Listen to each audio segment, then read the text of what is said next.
하나님께서 주신 말씀은 신약성경 282페이지에 있는 고린도전서 15장 20절에서부터 23절까지 말씀입니다.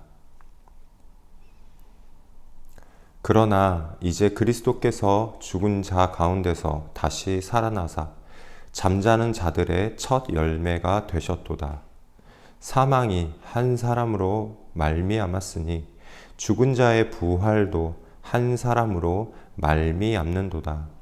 아담 안에서 모든 사람이 죽은 것 같이 그리스도 안에서 모든 사람이 삶을 얻으리라.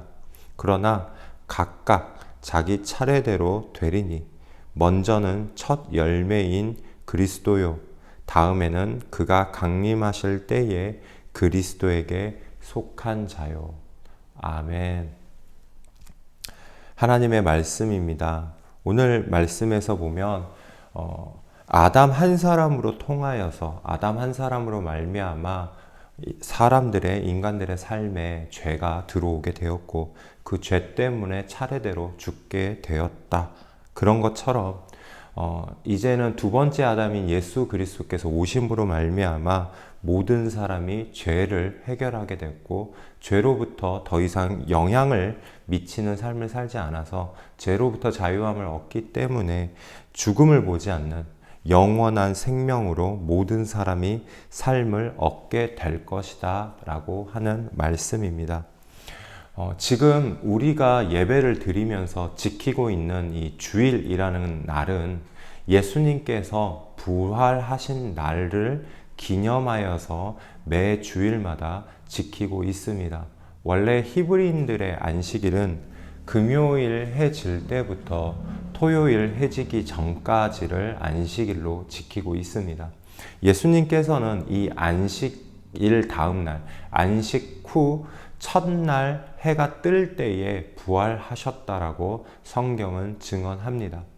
예수님께서 부활하신 날을 다시 한번 성경을 되돌아보며 기억하며 계산을 해보면요.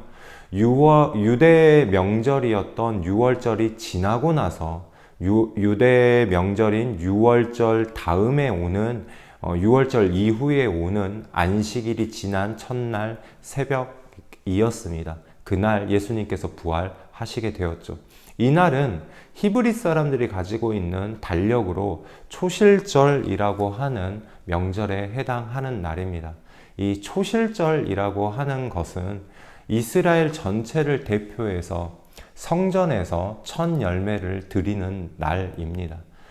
농사를 짓고 나서 곡식이 있게 되면 각자의 밭에 돌아가서 곡식을 추수를 해야겠지요.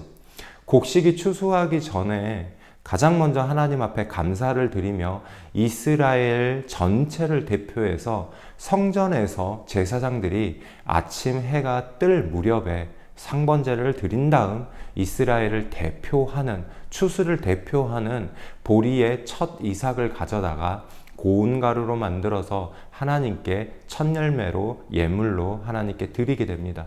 이스라엘 전체를 대표하는 이 초실절 예물을 드리고 나면 그때부터 이 초실절 예물을 드린 이후로부터 이스라엘 백성들은 각각 각자의 밭에 가서 보리와 밀에 낫을 대고 추수를 할 수 있었습니다.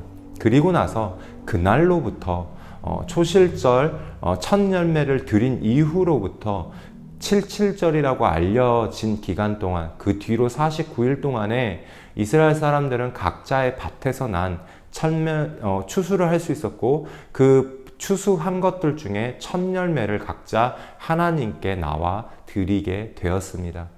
그리고 마지막 50일째 되는 날, 우리에게 오순절이라고 알려진 50일째 되는 날에는 마찬가지로 이스라엘 전체를 대표해서 이제는 밀을 가져다가 고운 가루로 만들어서 그 가루를 빵 2조각으로 만들어 하나님께 드리게 됩니다.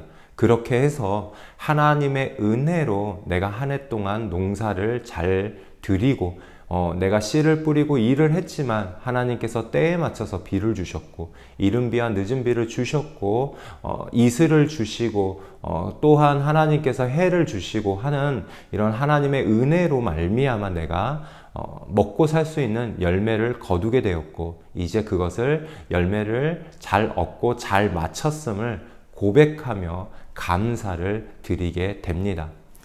초실절은 성전에서 대표하여 첫 열매를 하나님께 드리는 날인데요. 성전에서 대표해서 첫 열매를 드리고 나면 그 다음부터 하나님의 백성들이 그 열매를 순차적으로 거둘 수 있다는 이야기를 내포하고 있습니다. 첫 열매가 없다면 두 번째, 세 번째 열매도 있을 수가 없겠죠. 이 첫 열매라는 것은 하나님께서 첫 열매를 주심으로 해서 우리에게 두 번째, 세 번째 계속되는 열매를 주신다라는 고백이 함께 포함되어 있습니다. 오늘 본문에서 바울은 이 예수님께서 부활하셨던 이 부활의 개념을 이 첫 열매의 개념과 연결하고 있습니다. 예수님께서 부활을 언제 하셨느냐? 이 초실절 새벽에 예수님께서 부활을 하셨는데 성전에서 대표하여 초실절 열매를 드리는 것처럼 예수님께서도 부활의 첫 열매가 되셨다는 말입니다. 그렇기에 예수님께서 첫 열매가 되셨기 때문에 예수님을 따르는 예수님의 백성들도 그리스도를 따라서 순차적으로 예수님께서 첫 열매로, 예수님께서 부활의 첫 열매로 예수님께서 부활하셨듯이 그들을 따르는 하나님의 백성들도 순차적으로 부활을 하게 된다라고 설명하고 있습니다.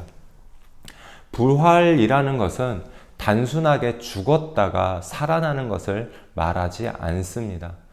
부활이라는 것은 근본적인 죄로부터의 자유를 말합니다. 죄가 없기 때문에, 죄가 마치 없는 것처럼 되기 때문에 사망이 없는 것입니다. 그래서 더 이상 죄의 영향을 받지 않게 됩니다. 죄의 영향을 더 이상 받지 않기 때문에 그렇기 때문에 죽음이 그에게 있을 수가 없습니다. 죽었다 하더라도 다시 살아나서 생명을 얻는다는 것이죠. 부활의 개념은 이런 점들을 내포하고 의미하고 있습니다. 단순히 다시 살아나서 죽었다가 살아나서 육신의 생명을 살다가 다시 죽는 것을 부활이라고 표현하지 않습니다.